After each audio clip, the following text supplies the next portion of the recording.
All right, welcome back to the channel. My name is Brandon. If you're new here, I'm a photographer, a writer, general weirdo, and this is Goodbye Photo. This is where I document my pursuit in photography, the people I meet, the places I go, and the process behind making these photographs. Today, we're going to a city known for white people breathing heavy as they trek up the mountains, knock off North Face jackets, laughing children, and beautiful craftswork. We are headed to Sapa, Vietnam.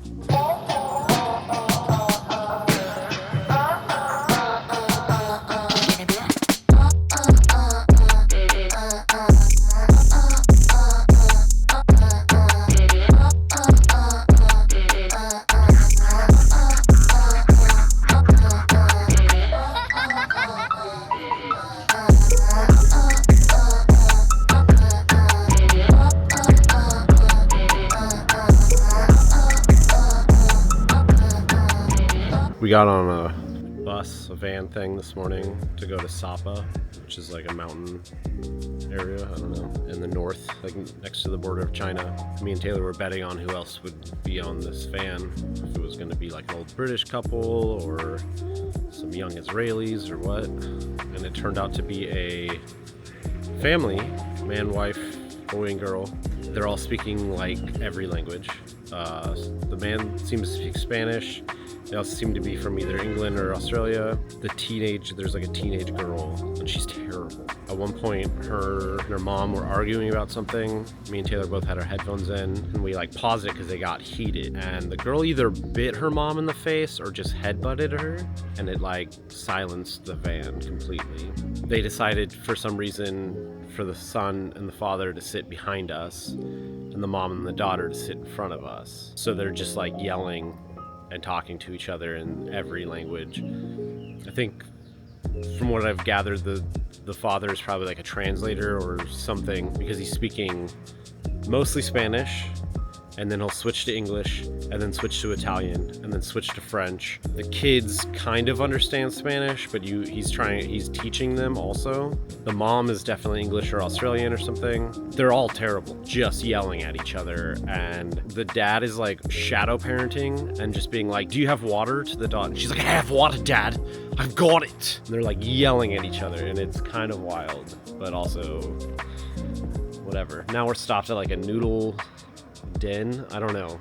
All the vans seem to stop here so that the drivers can have lunch. It's supposed to be, I think in reality it'd be like a 3.5 hour drive, and they say it's going to take 5.5 hours. So we're doing it.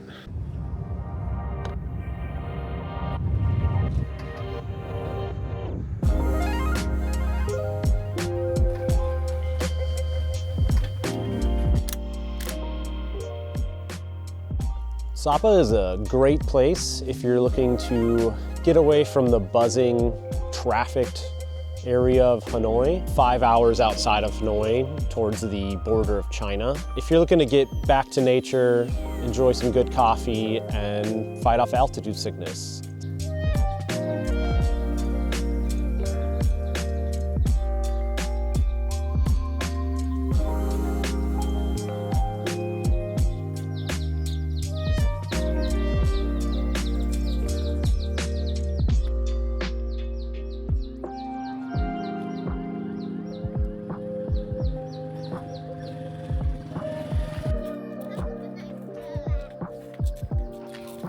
Hello. Xin chào.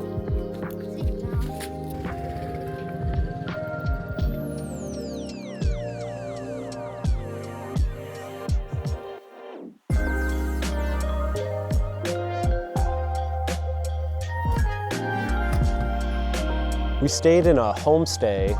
It was about 30 minutes outside of the main city. Our host was a cat named Pam, maybe one of the most beautiful creatures I've ever met. We quickly formed a bond over 10 fish and our love for watching the ducks. Pam loved belly rubs and exploring the farm, and I loved how my belly rubbed against my camera as I explored the farm.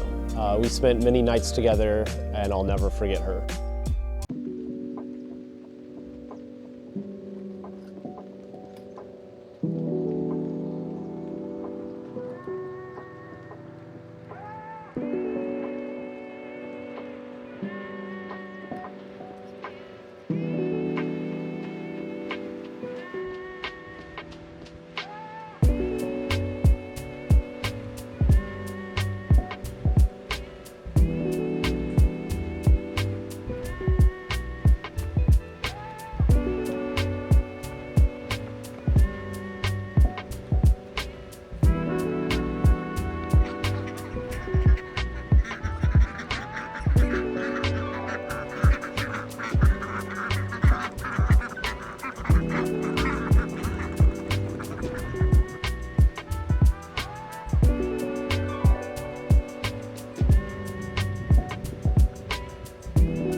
Sapa in the mountains. Essentially, it's all these like beautiful rice fields and all this stuff. We're pretty sure Taylor has altitude sickness maybe. She's feeling okay. We had like a terrible bus ride up here. This horrible family. She had a headache.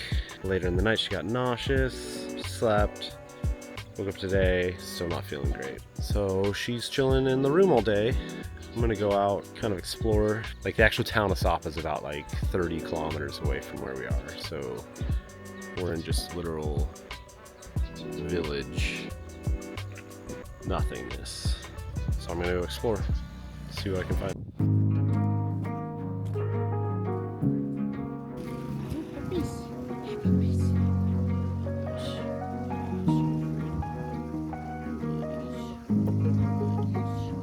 Picked up a friend.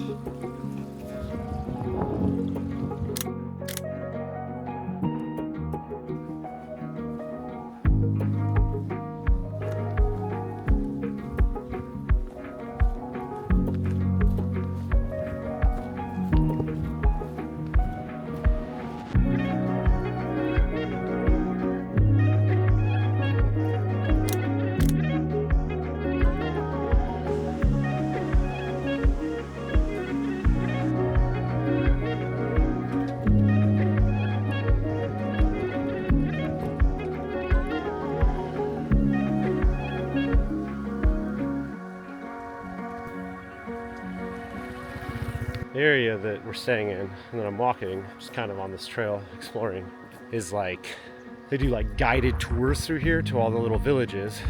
All the village women are selling, you know, little trinkets and fabrics and stuff that they weave, and it's very pretty. Not only are each guide that I pass, it's with a group of tourists, kind of giving me dirty looks because I'm alone and I'm not paying them to walk me up this hill.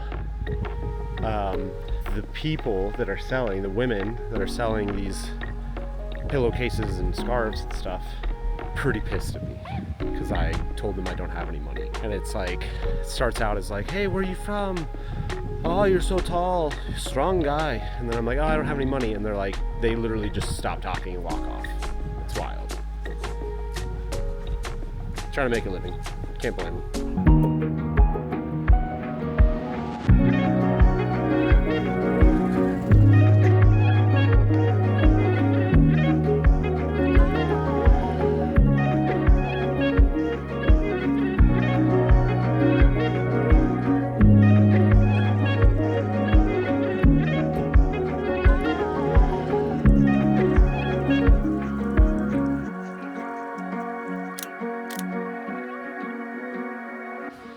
So this is the old bridge, how they used to cross the river here. I'm standing on the new bridge, which is still pretty bouncy, obviously a lot more stable. The old one, is rickety as hell. And I talked to a lady, and she was like, yeah, it used to take about 15 minutes to cross because they'd have to go so slow to make sure that it didn't fall out underneath them. Obviously, I think it was probably upkept a little better, probably fell off since the new metal bridge is here, but very Jungle Book looking. On these photo walks, I came across a few groups of kids. Most of them very nice and would say hello, and they weren't scary at all. But then I did come across one group who continued to say the same phrase to me in Vietnamese that I didn't understand, but fully knew that it was an insult. It was deserved. What's that mean?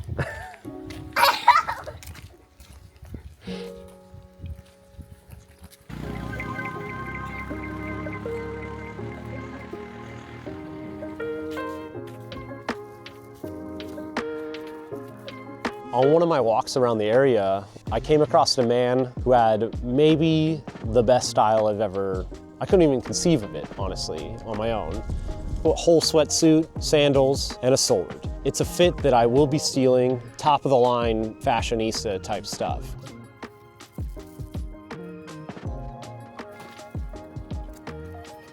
came across a lady who, at first I thought she was just carrying like a large bamboo pole. Quickly realized when children started chewing on it that it was sugar cane.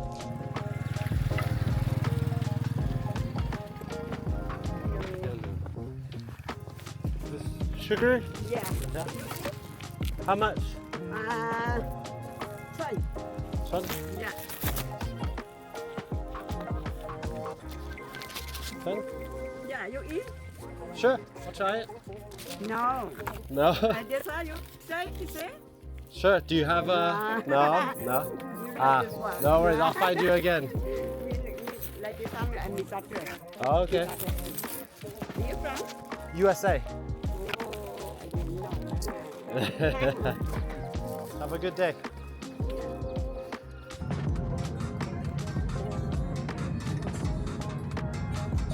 Our last day in Sapa, we caught a taxi to take us back into town, where later that evening we'd be catching a van to take us to catch an overnight train back to Hanoi. A lot of the shops were very geared towards outdoor trekking exploration and the selling of totally authentic and legit merchandise from large brands that got popular in the Western world. You got your North Face, Patagonia, Merrell, the big hitters. And then you would also find even more authentic looking bags from North Face, Patagonia, and Merrell or whatever. A lot of these products that we love in the West for outdoors gear, Gorpcore I think they call it now, are manufactured in Vietnam.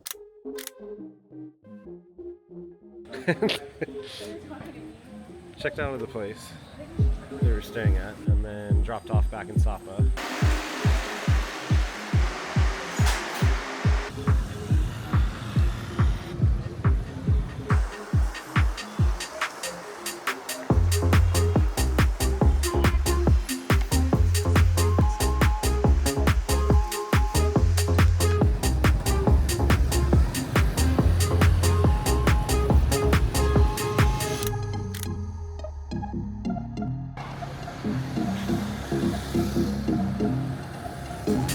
One of the aspects of this place that caught my attention was the amount of children. There's children everywhere. There's children on the highway, there's children in the parking lots, there's children working in the restaurants, and there's children trying to sell you things. And they're playing and they're screaming and they're all down for a high five.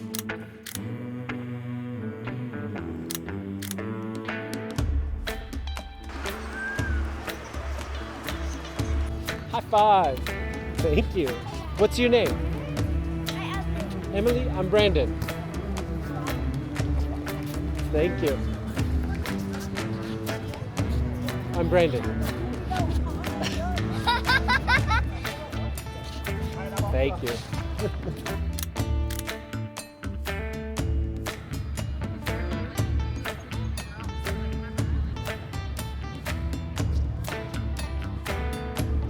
All the other places I went in Vietnam didn't have this many children.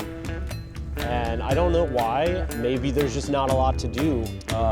So you get down hard, I guess. So we waited all day to catch our bus to the train station that I booked yesterday for today. But the way you book things here is you like book through a website, they go by the tickets.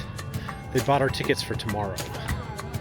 So now we managed to convince them, or the driver I guess is gonna come pick us up in about 30 minutes to take us to the train that we catch, overnight train back to Hanoi. Nothing's easy with these trains and buses and stuff, but we're making it, hopefully.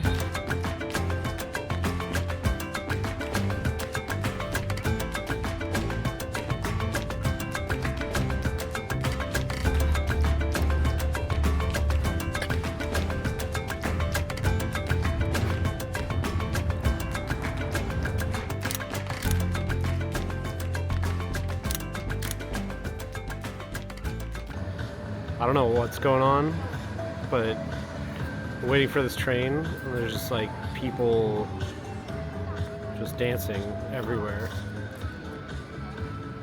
Like, everywhere. Over there. People in front of me are doing TikTok dances or something.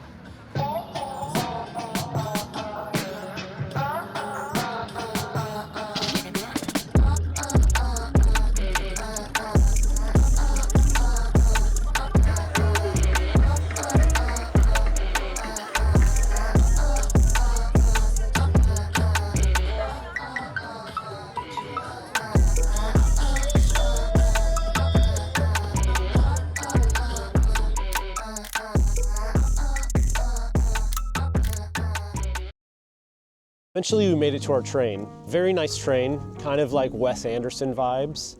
If Wes Anderson didn't have a bed frame and slept on a mattress on the floor, you know, low budget, but kind of perfect for my level of IQ and social status. So we just got on to the train. Give me three. Oh, Thank you. Thank you. give me that lemon freshness straight across my cheeks. And just like that, we were back on our way to Hanoi. 3 or 4 days in Sapa is all you really need. Overall, Sapa is a great little getaway. There's a trolley that'll take you through the mountains. There's an area where you can catch roller coaster that's powered by goats or something. Chill mountain vibes. And there's hiking. There's a ton of hiking. That's what Sapa is known for, is all these treks and all this walking around. But if you're into that kind of thing, go check it out.